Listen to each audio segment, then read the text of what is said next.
wawancara tentang sebuah kasus dengan rekan sejawat saya. Nah, kebetulan rekan sejawat saya sudah hadir. Yang pertama ada Ibu Nilma Guza. Beliau adalah guru kelas 6. Dan yang satu lagi adalah Ibu Asniati, pengajar agama di UPT. Assalamualaikum.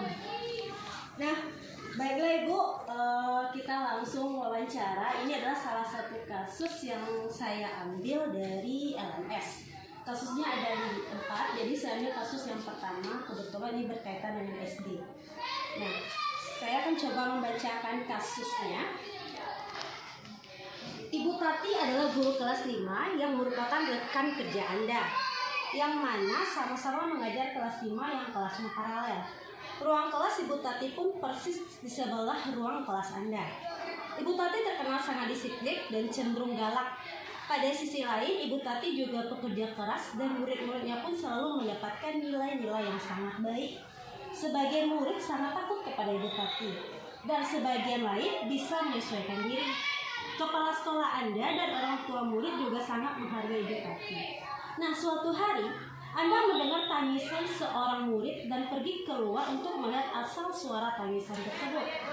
Anda melihat seorang murid perempuan kelas 5 sedang berlutut di atas bebatuan sekolah yang sangat panas hari itu, menghadap ke depan pintu kelas Ibu Tati. Anda melihat Ibu Tati tampak tidak menghiraukan suara tangisan muridnya dan tetap mengajar seperti biasa. Namun Anda bisa melihat bahwa beberapa murid di kelas Ibu Tati mencoba untuk mencuri pandang keluar kelas melihat temannya yang sedang menangis dan berlutut di terik matahari.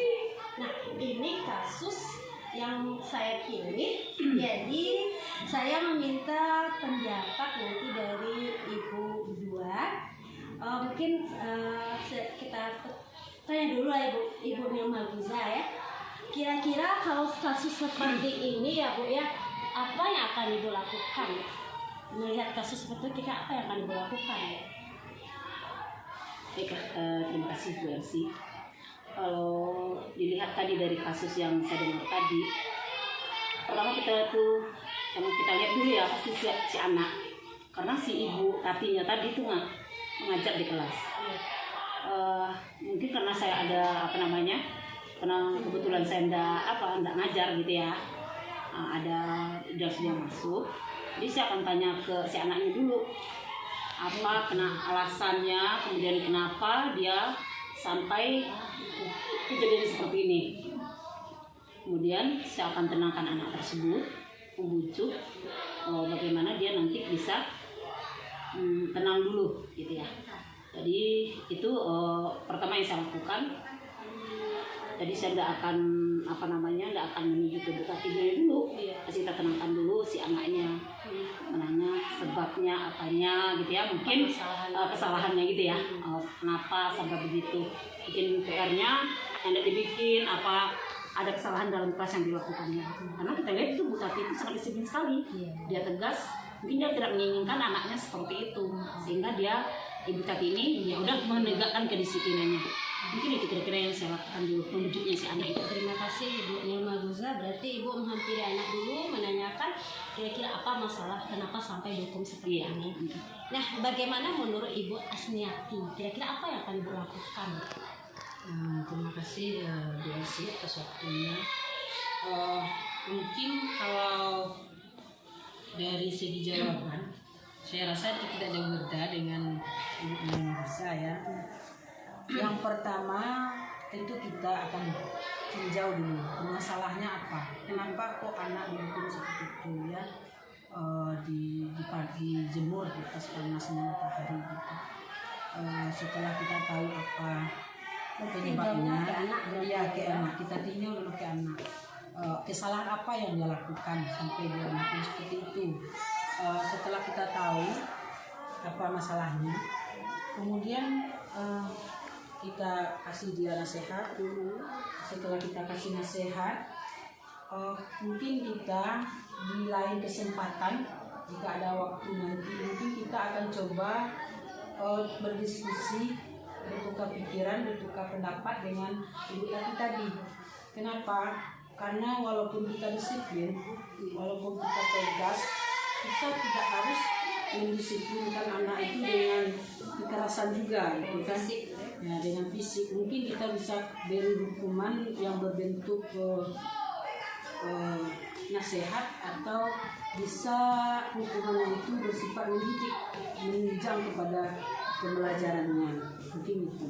Terima kasih Ibu Asniati. Berarti dari jawaban Ibu Asniati kita tahu ya, berarti kita sebenarnya ini ada kaitannya dengan pertanyaan yang kedua. Sayang baca dong pesannya. Itu sebenarnya apakah guru lain dapat berinstruksi di mana saat ada guru lain yang berwenang di kelas itu? Berarti kita lanjut aja Ibu. Untuk memberikan hal-hal mengarahkan guru itu lebih berwenang untuk kepala sekolah. Kita sebagai teman sejawat antar guru, kita cuma bisa kasih masukan atau kasih pandangan. Kalau kita langsung yang instruksi guru, bisa jadi guru itu bisa menerima dengan positif, bisa jadi menerimanya jadi negatif. Walaupun yang kita sampaikan itu bagus, cuman kalau cara guru itu menerimanya tidak bagus, kita hasilnya tidak bagus. Berarti menurut pendapat Ibu kita menginstruksi itu tidak bisa, cuma mungkin kita bisa bercerita, berbagi pengalaman kali. terus mengapa sampai begitu ya hukumannya. Nah, kalau terima kasih Ibu Asniati. Kalau menurut Ibu Irma Giza ini bagaimana Ibu? Kalau menurut saya sih apa yang dilakukan kelas itu juga bagus, karena namanya kita di sekolah di satu kesatuan yang perlu kerjasama baik dalam mendidik anak gitu ya, maupun dalam keseluruhan secara umum. Namun kita sih nggak bisa campur tangan di dalam menghadapi buta tuli itu secara langsung. Memang benar mungkin kita harus cari kesempatan mungkin di waktu kita istirahat gitu ya, kemudian kita ngomong, tanya sambil kenapa tuh si anak tadi kenapa gitu ya, kita tanya, boleh juga tanya begitu mungkin ya, mungkin buta itu langsung gini anaknya gini ya, nah gitu. Ini kita cari juga solusinya seperti kata Bu As juga ya, kita kalau kita kasih solusi belum tentu orang itu nerima, karena kita lihat ibu tapi itu sangat keras orangnya, cuman kan sangat orang tua juga mendukung menghargai bagaimana sikap perbuatan yang dilakukan atau disiplin yang dilakukan ibu tadi itu didukung. Jadi sehingganya orang tua tadi memang menyetujui, nah gitu kan, udah kesepakatan kayaknya gitu. Jadi mungkin kita tadi bincang-bincang dulu lah gitu dengan ibu tadi. Kemudian kalau terasanya hal itu terlalu tadi kebetulan lagi di atas batu yang panas ya, hari panas terik, kemudian dia kayaknya bersujud gitu kan agak bagaimana takutnya terlalu berat gitu ya, mungkin lebih diberatkan ke fisik.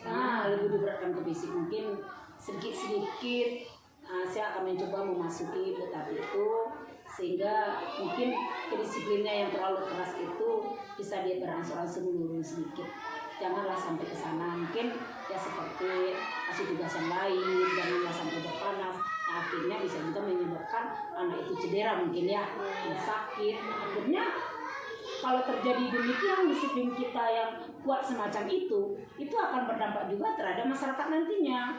Nah sepertinya juga nih, walaupun dia keras kan dosa lah anak kita dimasukkan, jadi kayak gitu. Jadi masalahnya nanti tidak hanya pada ibu tati sendiri, tergantung nanti kepada sekolah kita. Berdampak kedisiplinnya yang bagus itu orang kan cuma melihatnya Bu, jadi apa yang dilihat itu orang cuma tahu lihat begini, nggak tahu apa inti dari apa yang dilihatnya itu, nggak tahu masalahnya. Yang penting terus lah ibu tati ini selalu menghukum gini, terus anaknya dimasukin, akhirnya sekolah kita nanti nggak ada kurang peminatnya gitu.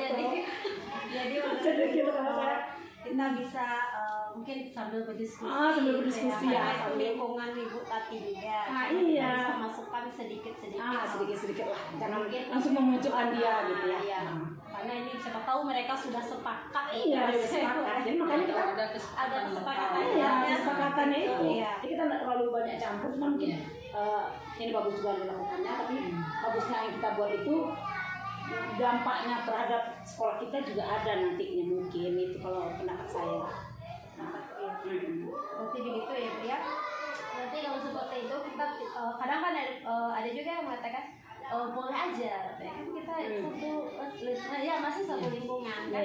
Nah, masalah kita menginstruksi itu kan kewenangannya juga, jadi bisa nanti didiskusikan pula nanti ke kepala sekolah.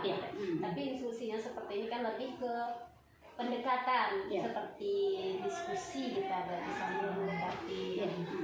Terima kasih Ibu Nurul Huza dan Ibu Asmiati atas waktunya. Sampai jumpa di video-video selanjutnya nanti ya. Semoga Ibu sudah pesan. Itulah sekian wawancara saya dengan Bu Arika Sejawat. Terima kasih. Assalamualaikum warahmatullahi wabarakatuh.